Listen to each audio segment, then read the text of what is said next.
Mix by Yadav films Bhojpuri Sonu Chimni.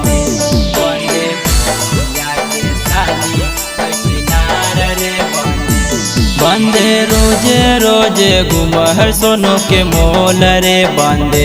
बंदे रोजे रोजे घुमहर सोनू के मोल रे बंदे बंदे भौजी के बहिनिया है छिनार रे बंदे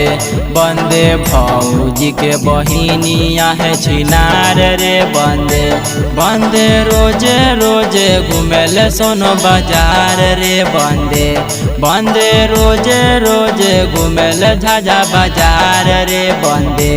बंदे भौजी के बहिनिया है छिनार रे बंदे बंदे भैया के साली है छिनार रे बंदे छिनार रे बंदे छिनार रे बंदे बंदे भैया के साली है छिनार रे बंदे बंदे भैया के साली है छिनार रे बंदे बंदे छौड़ी चक्कर में हो है छोड़न में मार रे बंदे बंदे छौड़ी चक्कर में हो है छोड़न में मार रे बंदे बंदे भौजी के बहिनिया है छिनार रे बंदे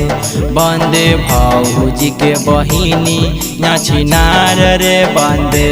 बंदे घरे घरे में हो गेले प्रचार रे बंदे बंदे घरे घरे में हो गेले प्रचार रे बंदे बंदे भौजी के बहिनिया छिनार रे बंदे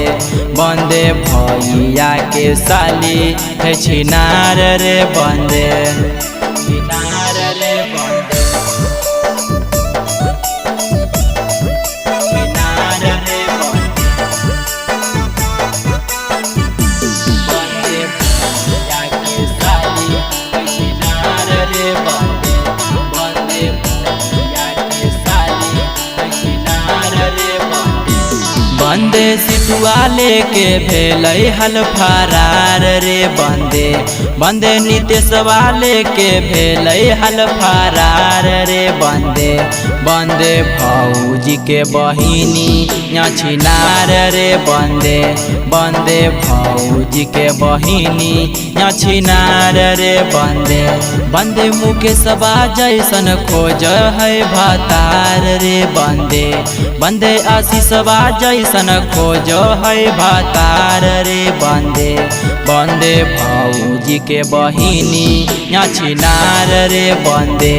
बंदे भैया के साली है छिनार रे बंदे।